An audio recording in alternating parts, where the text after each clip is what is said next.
retailing work? And the answer you will hear from our next speaker, Cornelia Schambeck from Schambeck Consulting for Buchenberg in Bavaria. And her vita is quite interesting.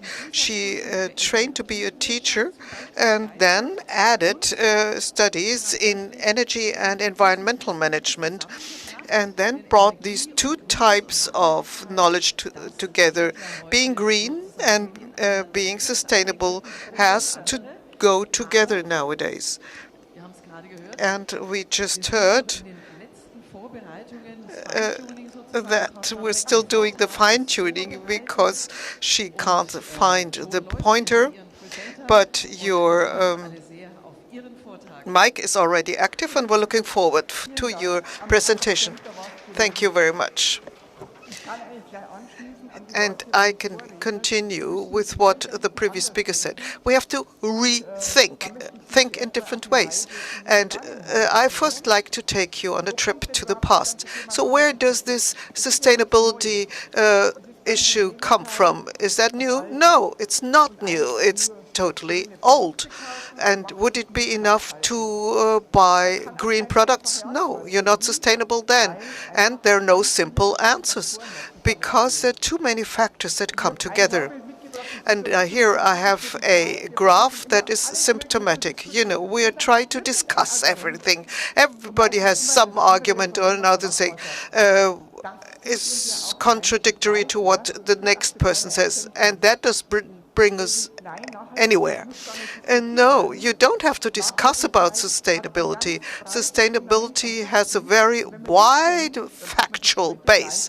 And if you understand this, then it's much easier to continue with your next steps. And I'd like to take you on that trip.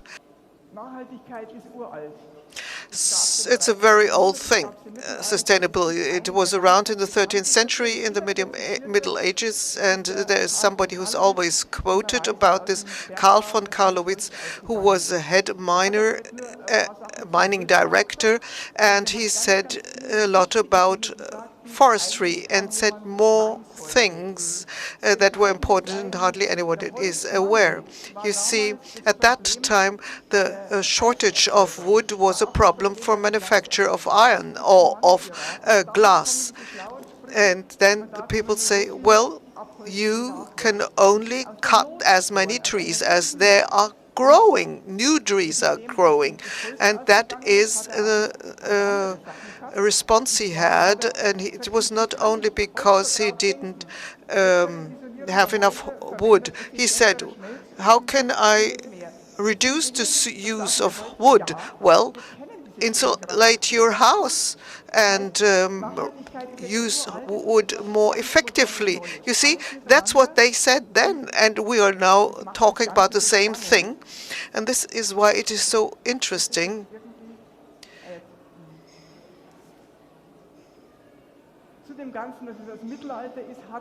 It comes from Middle Age, just I said, but in 1972, the Club of Rome said clearly we have the limits of growth, and that is because we in the developed countries are living beyond our means. And that was 72. And the Brundtland report, this was summarized, and then in 1992 in Rio it was written down. Nothing new. Everything we've known for 30 years, and we already have this motive and the guiding principle, what we need to do, and nobody is adhering to it. Why? Why doesn't it work? After this had been adopted in Rio, that we have to work in a sustainable way, Germany adopted a sustainability strategy in Germany. And if I ask you, nobody knows it here. And myself as well, I didn't know it. We do have a communication problem because hardly anybody knows what it is about.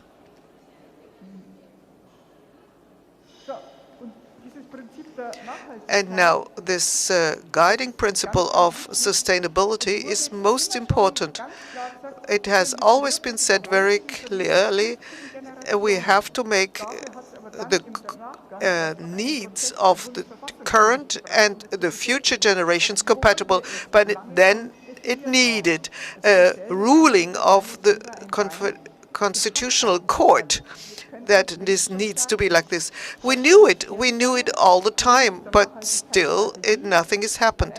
We have, for instance, this sustainability strategy, and there is a council on sustainable development that has branch offices, north, south, west, east, and east. They all have to do with local governments and authorities, and they've to adhere to certain rules. How they buy, how they procure. Well, there are these rules, but they still don't adhere to them. We have the clear recent effect, also this European week and all of the other things that have been done by the government. And still it's not applied. And here is the timeline. You see what has happened. If, for instance, like the Rio conference, or much better known, the Paris conference in 2015, there are effects on the EU level. That was the Green Deal, that as a consequence of the climate conference in Paris. And there is in different stages, you know. Laws are not generated like that, but they are a consequence of international resolutions. It's important to understand how this came about. We had the Brundtland report in 1987, and they said already then that the environmental problems are mainly caused by the global by the poverty in the south and the non-sustainable consumption and production patterns in the north. And we know about it, but we don't take action, adequate action. Agenda 2030 is the result of the 2015 Paris conference, and the world and Europe has to comply with these rules. And it was obvious that it has this ecological, the economic, and the social dimension. It has been laid down already that time, but still the people don't know and don't do it, the transformation of our national economies. It's obvious that we cannot continue like this. We're all aware of this. And it was also defined about whom this is. Who is it who is concerned? Well, it's the planet, and it's the people, it's the planet, it's about prosperity, peace, and partnership. This has been well known since 2015, and we have a Climate Protection Act in Germany. I don't want to read it out, but it says important things, you know. We have these sectors, subdivision in these sectors, where the changes need to happen. And they have been defined, you see this here in these figures, by how much they have to cut and reduce. You don't have to learn all of the figures by heart, but between 50 and 90% has to be reduced everywhere. Energy, transport, buildings, industry, agriculture. These sectors need to do something. Something needs to happen. That means it concerns all of us who are busy and active in any way. And that is not something that is optional. It is a must. In 2019, the Green Deal was announced by Ursula von der Leyen in a grand manner, and it has important premises, you know. And you say that this is the new growth strategy, and says it's not only focusing on capital, but focusing on the social effect. So if you do something, it's not all about you, but you must also consider the effects on somebody else. And it must be resource efficient. That wasn't very clear before, maybe. And it must also protect the environment and the health of the citizens, because we've seen that this is not being complied with. And there's one major thing. Large share of the investments has to be made by the industry and households, and it's not the state, it's not the government, it's us. We have to pay for it, and if we have to pay for it, we should start as soon as possible, because otherwise it will be more expensive along the road. Also, this is something you have to be aware of. And climate conference in Glasgow last year, they said very clearly, yes, we adhere to the target of 1.5 degrees, although we are aware now we won't make it. And right now it is important, we have to stop using coal for generation of power.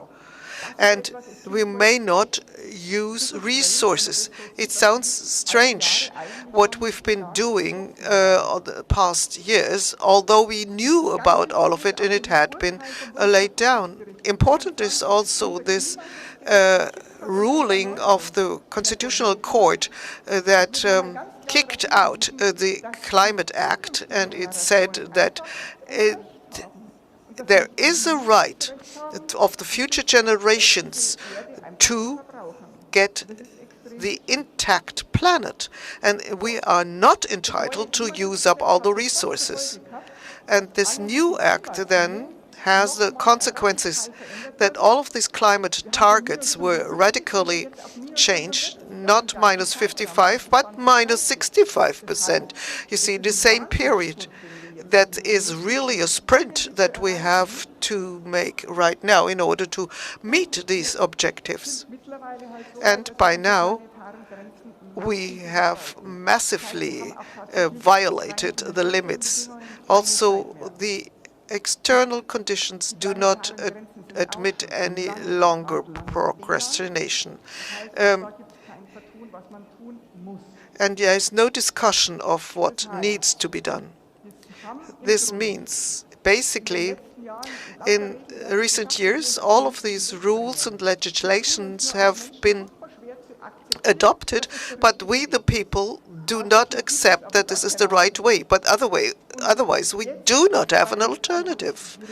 And because the government didn't know what else to do, they introduced a taxonomy on the EU level, and they will make stricter controls when granting debt credits and so on.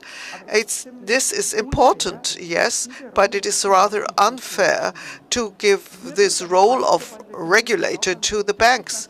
It's all the consumers that are being controlled now, you see. For all the banks have to check the decisions for investment. But when is green green? When is retail green? If we buy green products, are we retailers, green retailers? If we buy green power, is that?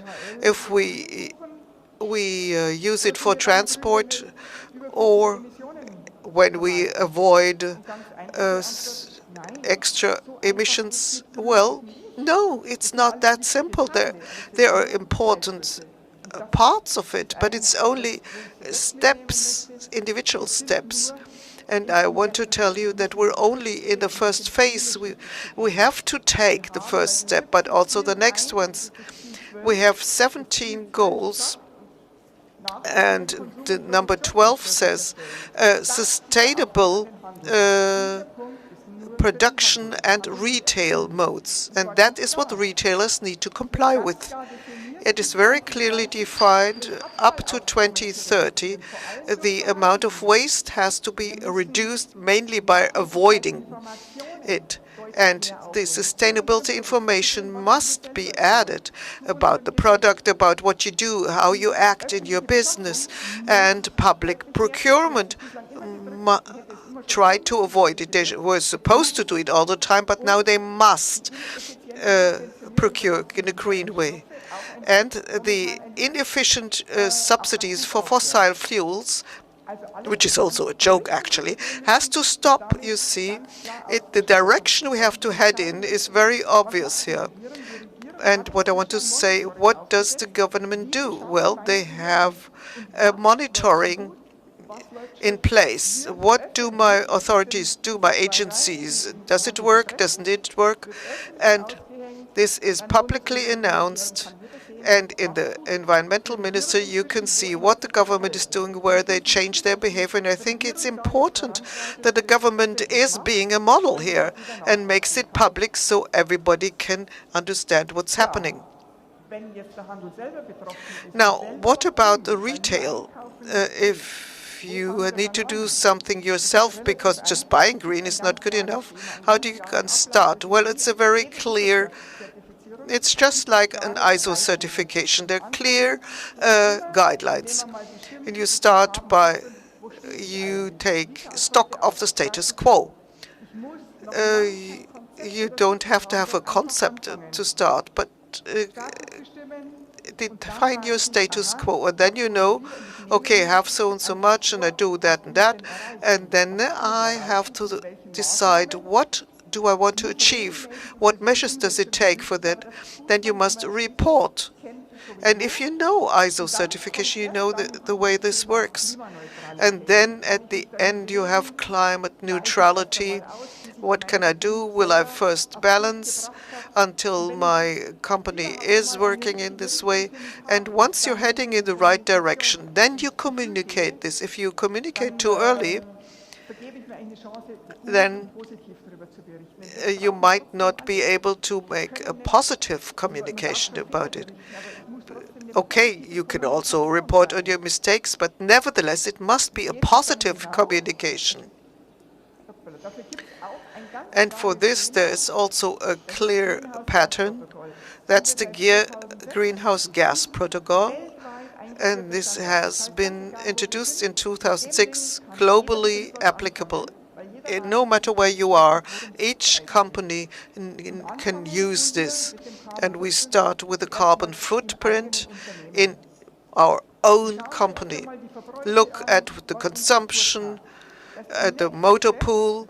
The next step is scope 2. We then move to our energy supplies. And then the next step that is even worse and difficult, everything around about, because it needs a lot of effort to get all the information from the suppliers and from the customers. It's really a big effort.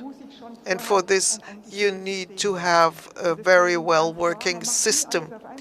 And that's why you do not do everything at once, but you take it step by step, and only then you can succeed. Otherwise, you'll just throw it away and say, no, I can't. Yes, you can, but you have to do it slowly and use the system in the right way. It's relatively simple because retail is structured in a very simple way. The main issues can be determined easily. You have purchasing with supply chain. Supply chain is complex. Energy used can be understood easily and changed. Then motor pool, you can also easily change the motor pool. Now, the commuting of the staff. Then you can say whether you can contribute to better public transport. Is there something that will make people go together in a car? And talking to others might help you, but it is more of an effort. Then something more simpler is the packaging. Yes, your own purchasing and use can change this. But it's difficult to find the right decision because the packaging market is changing very fast. But it is very creative, innovative, and no matter what you decide now, you have to communicate this, because right now people don't understand anymore. And communication is the most important point here. And shipping. How do I get my products to the customer? Yes, you can also have influence this and say, with whom do I do my shipping and what kind of communication mode do I take? So that is more simple to handle. You see, not everything is difficult and complex. And meanwhile, we also have good examples, best practices for companies that started out early. Schneider stand here in this hall. They come from the Black Forest, and they have very little space. And because of this, they always had to think about it. And they've been doing it with lots of dedication for years, and they are ahead of us, but they're not at the end, because you're never at the end. It's always a development. But for them, sustainability is a company strategy matter. It's a most important objective, and that is important. It must become essential for your corporate strategy. They've moved ahead. They looked at ecological power.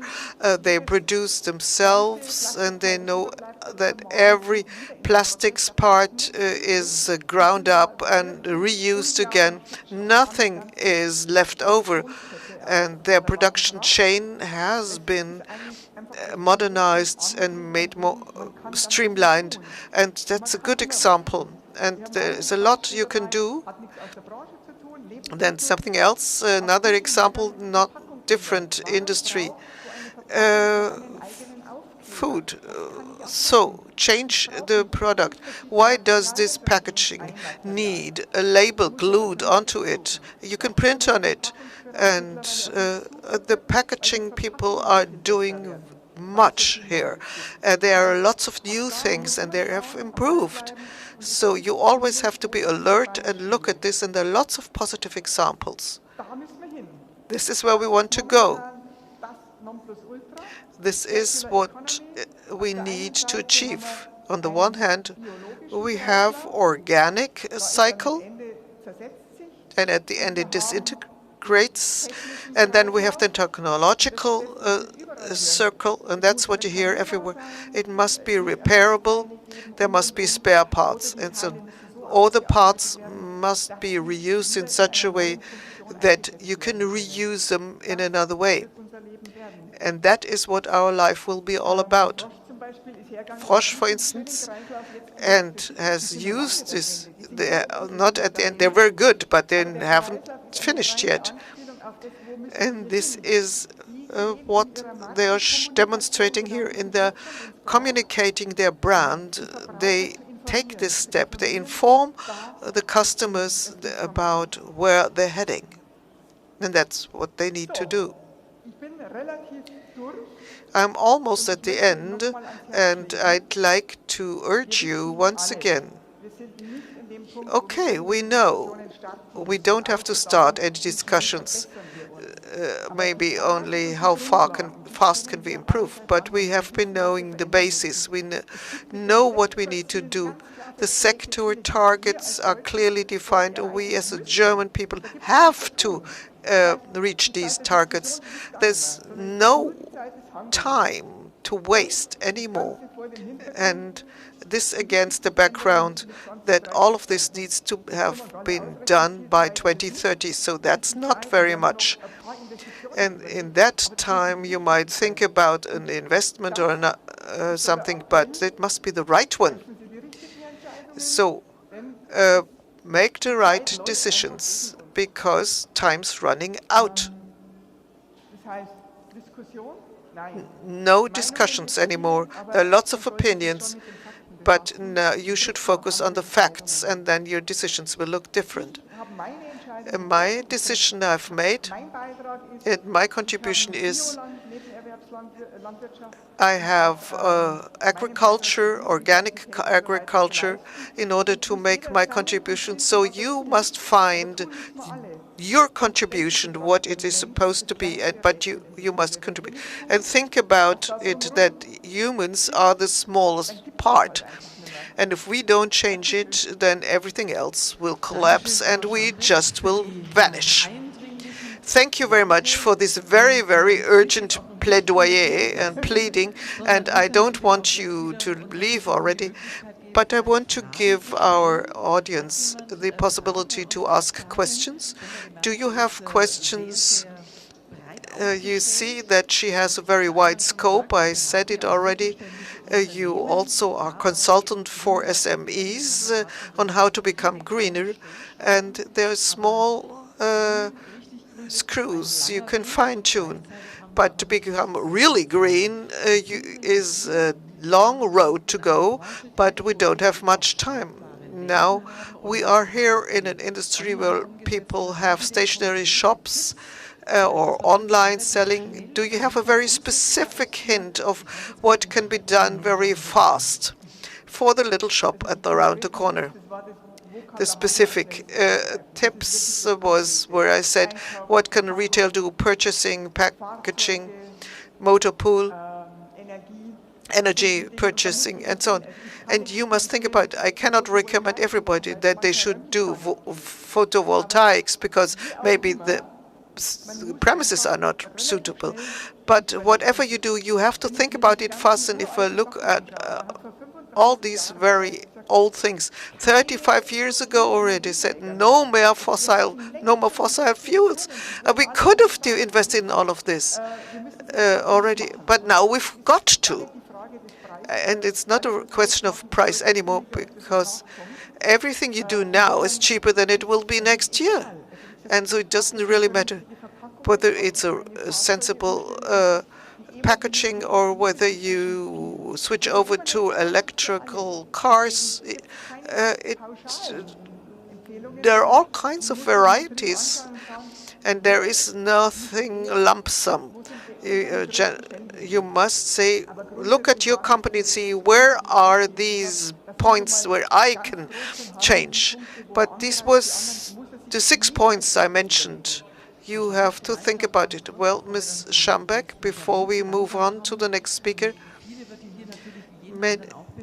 many are thinking about how everything is become more expensive, raw materials and energy, renewable or non-renewable. Do you think that will make things worse? Because many will say, how can I afford this? Yes, people say, can I afford it? No, it will not give a setback. COVID didn't give us a setback because at the same time it started many new things. And that's what was said. You have to say farewell to old things and create something new.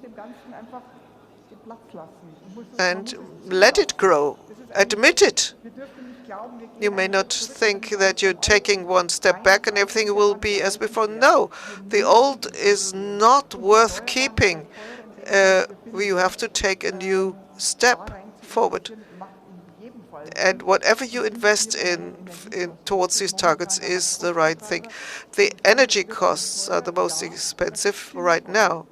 Things are becoming more expensive, yes, and that's sensible, because if you look at this, many of these resources have been wasted cheaply, and that's created the global problems, and that is not admissible. And all of the countries of the world signed that we should stop doing this. And there's no way, there are no two ways about it, you have to discuss it. We've been knowing it for 30 years, and it's very difficult to get started because it's a global affair. So at this point, I'd like to thank you very much for this very important information, Ms. Schambeck, and please.